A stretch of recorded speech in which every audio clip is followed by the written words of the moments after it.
Pourquoi le quartier s'appelle Bitola ? Ah ça, je ne sais pas.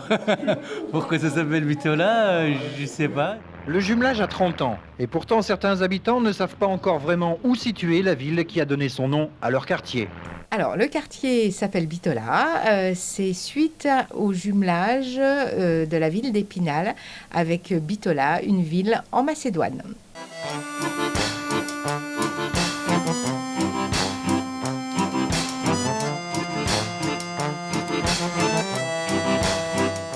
Qu'est-ce qui a changé dans le quartier ? Oula, il y a énormément de choses qui ont changé dans le quartier. On a habité là-bas, donc j'ai connu monsieur qui est derrière là-bas, mais il ne veut pas se présenter lui. Voilà, nous c'était pratiquement en construction quand on est arrivé. Moi j'ai connu le Saint-Claude, tout ça, avec la tour du Saint-Claude, là, elle était en construction. Donc je vous dis, j'avais 10 ans, hein, j'avais 10-11 ans. Les immeubles qu'on voit, c'est les immeubles que nous on a connus. Le 1 rue Bitola a été détruit il y a 2 ans là. Non, même pas. Il n'y a même pas 2 ans. Mais d'autres bâtiments n'ont pas été détruits. Oui, ils ont cassé le bâtiment de chez nous. Ça fait bizarre quand même de passer devant qu'il n'y ait plus de bâtiment. Ça fait bizarre, ça fait mal parce qu'on a quand même vécu ici, donc ça fait bizarre. On a toute notre enfance et on dit elle est partie, quoi. Ce sont des instants toujours teintés d'émotion, mêlant promesse d'un avenir meilleur et nostalgie d'une époque révolue. Le grignotage d'un des immeubles de la rue de Bitola à Épinal a commencé ce mardi matin. Début de la phase visible d'un chantier de grande ampleur destiné à redessiner le Champ du Pin qui regroupe les quartiers de Bitola et de Champ-Beauvert. C'est le dernier grand programme de renouvellement urbain de la ville chef-lieu. Visuellement, c'est donc la démolition de ces 2 immeubles de 70 logements au total, finis de construire il y a 50 ans, en 1971 très précisément, qui sera la plus perceptible. Il ne faut pas oublier que ces blocs-là étaient quand même des maisons d'ouvriers au départ. Hein. Maintenant, s'il y a plus d'ouvriers, mais au départ, c'était quand même des maisons pour les ouvriers, qui étaient un plus. Parce qu'à l'époque, avoir une salle de bain, des appartements clarteux et tout ça, c'était un plus. Il n'y avait même pas les toilettes dans les maisons. Hein. Des salles de bain.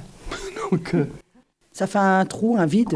On avait l'habitude de le voir tout le temps, quoi. Ça a fait bizarre parce que ça faisait longtemps qu'on voyait ça. Ma mère, il travaillait encore quand elle était jeune, il y a 40 ans en arrière. Elle faisait le textile sur les machines. Des housses, je crois, si je ne me trompe pas. Maintenant, il faut des vêtements de cuisine. Dans ces ateliers s'est déroulée une scène qui aurait pu relever du secret défense si elle s'était passée aux États-Unis. C'est en effet sur ces machines que s'est confectionnée la veste de cuisine que revêtira le président Clinton le jour de la réception du club des chefs. Les gestes sont précis et minutieux. L'attention est toute particulière pour le gouvernant le plus puissant de ce monde. Est-ce que vous avez l'habitude de faire des vêtements pour des personnes célèbres ? Oh oui, Carlos, Monsieur Mitterrand, Schwarzenegger, Jacques Martin, enfin tous des grands cuisiniers aussi.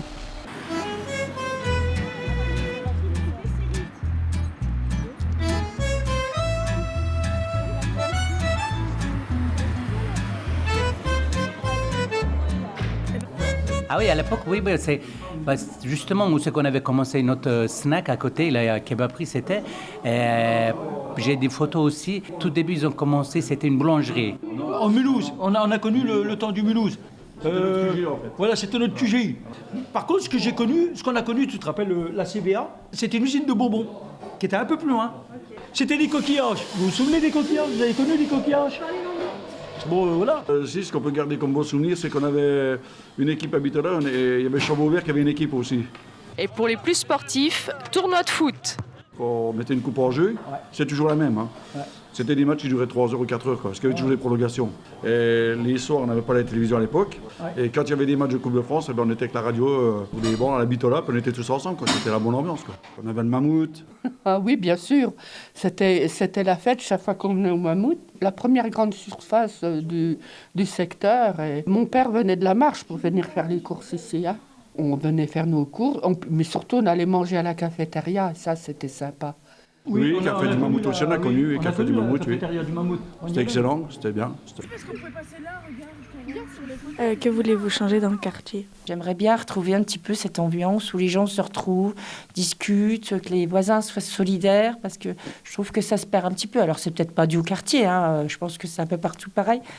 Moi, ce qui me dérange, c'est les gens qui jettent leurs déchets par terre et pas dans les poubelles. Moi, ce qui me dérange dans le quartier, c'est qu'il y a des gens, ils en prennent pas soin, ils ont brûlé le pavillon, ils lancent leurs déchets. Le pavillon, ça a été fait par des jeunes, avec des bancs, des structures, un petit parc. Sauf que tout a été détruit, cassé, déplacé. Qu'est-ce qui a changé dans le quartier ? On a un écoquartier qui est sorti de terre il n'y a pas longtemps. On a des immeubles qui ont été éboulés et il y a des travaux actuellement sur un immeuble qui va être mis à disposition pour les personnes d'un certain âge. Peut-être que dans le cadre de ce renouvellement urbain, on aura droit à une extension pour le centre social. Bon, il y a quand même la Fouillotte qui est là, il y a quand même le centre médico-social qui est arrivé. Pour les gens, c'est plus facile d'avoir une maison médicale. Près du géant casino, il va y avoir un jardin partagé, voilà, beaucoup autour de la nature. Ça vous plaît de travailler dans les quartiers ? Oui, j'aime beaucoup mon travail au sein du quartier. J'aime le contact avec les habitants, avec les familles. Les premiers enfants que j'ai eus ont eux-mêmes des enfants, voire des petits-enfants. Dans le quartier, on se connaît un peu tous. Il y a un peu une bonne ambiance. Ouais, se mettre sur les bancs, tout ça, parler, pour discuter avec nos copines, voilà.